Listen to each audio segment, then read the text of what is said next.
Hello and welcome to More Talks. I am WC Moore.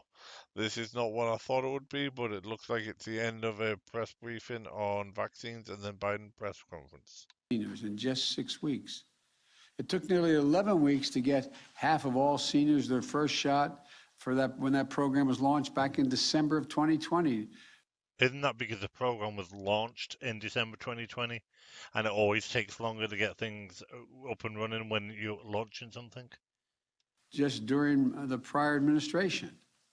So, as this is a strong pace. To our seniors, if you're eligible, get your booster now. I'll conclude with this. Vaccines for children ages 5 to 11 and boosters provide additional protection for seniors and others. Why do vaccines for children provide additional protection for seniors?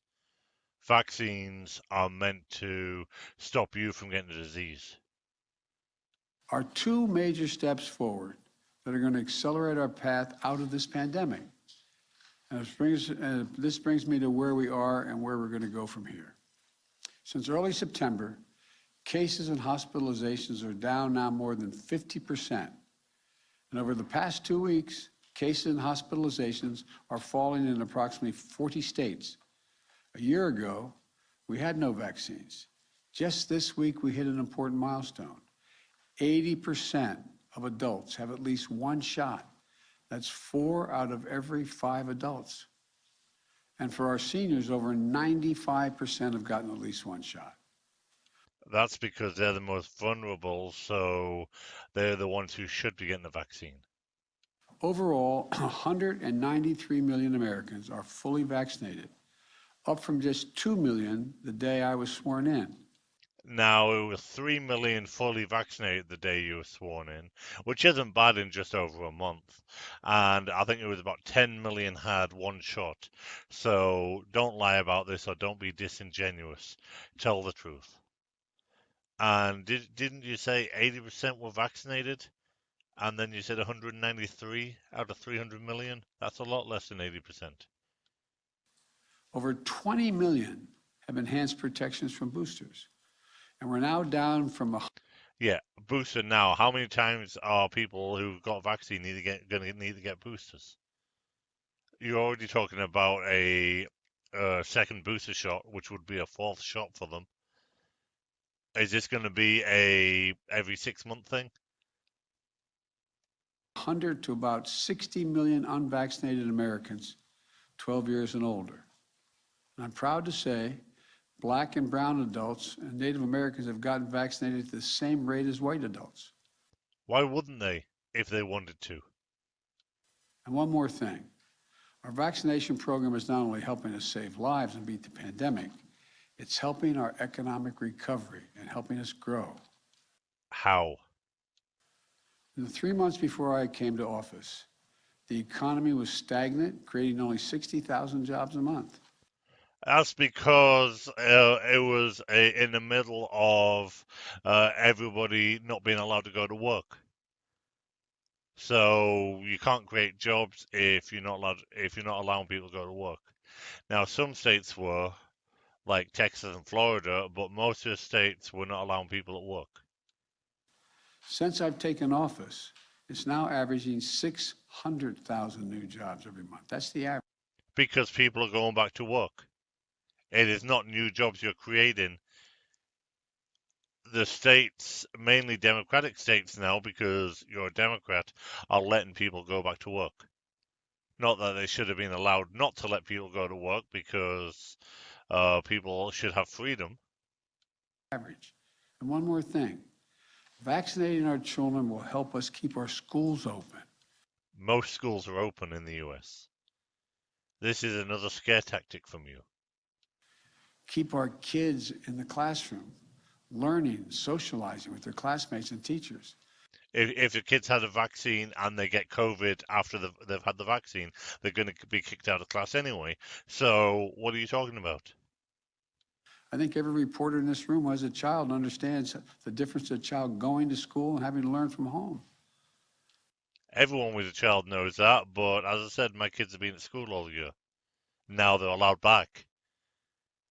Because I live in Texas, which has a governor who's suddenly scared that he might not get re-elected, so he's doing the right thing. It matters. It matters in terms of their not just physical health and mental health. You know, during this pandemic, we've seen just how important being in school is for families and for our country. Really? You didn't know that beforehand? A year ago, we were headed into a Thanksgiving where public health experts were advising against traveling or Yeah, they were advising against traveling, and then they traveled themselves. gathering with family and friends. And then they went to family and friends themselves. Last Thanksgiving, for the first time, just four of us, my wife and I, our daughter, and my son-in-law. Later this month, our tables and our hearts are going to be filled thanks to the vaccines. We've made incredible progress over these past 9 months, but we have to keep going. The pandemic is not yet behind us, but we're getting there. So Just let us get back to work and get out of our life. please, please do your part. If you know someone who's not vaccinated, encourage them to get vaccinated. Why? It might not be good for them. It's between them and their doctor. Not between you and not between me. It's between them and their doctor. And folks who haven't gotten vaccinated yet, please get vaccinated. It's Why? My doctor might have said, I don't need to. I've had COVID, so I don't need to. easy, it's accessible, and it's free. It's free for us, yes, but the government are paying, and it is a ridiculous amount. Get vaccinated. You can do this. God bless you all, and I'll take a few questions. I'll start all the way at the end. Thank you, Mr. President. Appreciate it. Well, you're not all the way at the end, but that's okay. You're up. As leader of the Democratic Party, how much responsibility do you take for the dismal results in Virginia and beyond last night? Well, look, yesterday reminded me of that one of the sacred rights we have is to be able to go out and cast our votes. And remember that we all have an obligation to accept the legitimacy of these elections.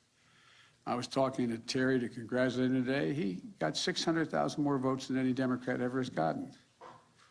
We brought out every Democrat about there was, more votes than ever has been cast for a Democratic incumbent. Not incumbent, a Democrat running for governor. And no governor in Virginia has ever won when he's of the same or he or she's the same party as the sitting president. But this guy was expected to win. What I do know is, I do know that people want us to get things done. They want us to get things done. And that's why I'm continuing to push very hard. We don't just want things to be done.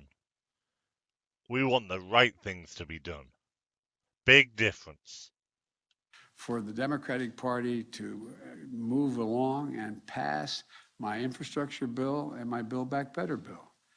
I think Which are both really, really bad bills, and they should not be passed. As I said, we don't want things just to be done. if we look, think about what we're talking about here. People are upset and uncertain about a lot of things, from COVID to school to jobs to a whole range of things, and the cost All we're really upset about is government involvement in all those things. of a gallon of gasoline. That's your fault. Drill for oil. And so if I'm able to pass, sign into law, my Build Back Better initiative, I'm in a position where you're going to see a lot of those things ameliorated quickly and swiftly. And so that Get out of our life. has to be done. Mr. President, given what you said, do you take some responsibility, and do you think that Terry McAuliffe would have won if your agenda had passed before Election Day? Well, I think we should have passed before Election Day, but I'm not sure that I would be able to have changed the number of very conservative folks who turned out in the red districts who were Trump voters, but maybe. You won the state by 10 points, Mr. President. No, I know we did, but So even if you did something, it would have made a difference, is what you're saying. So he didn't lose because people want something done. So you just contradicted yourself. I was running against Donald Trump. Thank you, Mr. President. What should Democrats possibly do differently to avoid similar losses in November, especially as Republicans are now successfully running on culture war issues and false claims about critical race theory? Now there's a lot to go over here. He just said that McAuliffe lost because Trump voters came out. And then she mentioned about him winning, and he said he was up against Trump. Well, isn't that just the same thing as Trump voters coming out? So McAuliffe wasn't good enough to get his voters out. That's what the issue is. It wasn't that Trump voters came out. It's that McAuliffe couldn't get his voters to come out. So I don't know where Biden was going with that. And critical race theory is not a fake thing. I know the Democrats are coming out with this now saying this is fake, this is fake. It is not a fake thing.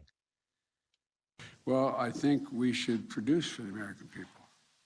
Look, one of the things that is important to understand, if they pass my legislation, we're going to be able to reduce the price. People are going to see a reduction in the price of the drugs they have to get because Medicare will be able to negotiate and lower the price of drugs. Why can't you just let Medicare negotiate anyway without it being in a bill? If they pass my legislation, you're going to see that nobody, and some of you who have children in daycare or children in child care, you're paying up to $14,000 a year if you live here. You will never have to pay that much money if you live in Washington or wherever you live, no more than 7% of your income. I mean, Washington is a particularly expensive place because the wages are so high.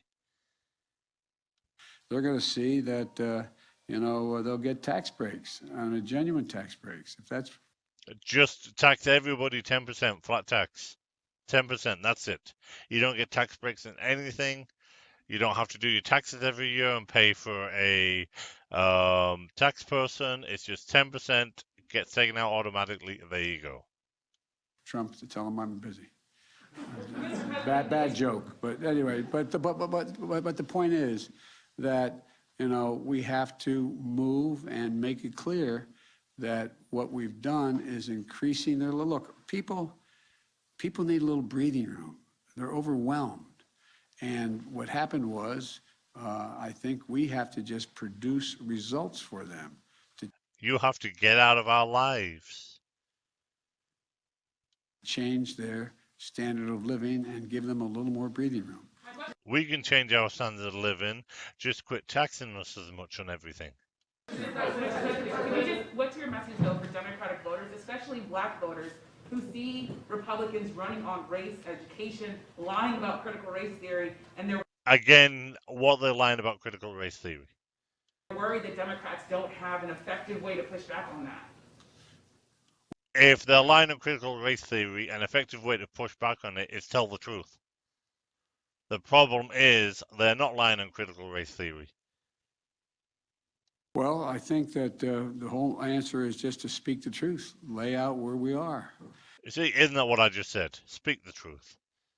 Look, I'm convinced that if you look at everything from my view on the criminal justice system to my view on equal opportunity to my view on economic issues and all the things I have and what I've been pushing in legislation, each of the elements are overwhelmingly popular. We have to speak to them, though. We have to speak to them and explain them. Look. You've got to be honest. That is the problem. No one trusts you now because you've been so dishonest for 39 years or 49 years or however long you've been in public office. I just think people are at a point, and it's understandable, where there's a whole lot of confusion. Everything from, are you going to ever get COVID under control, to, are my kids going to be in school? Are they going to be able to stay in school?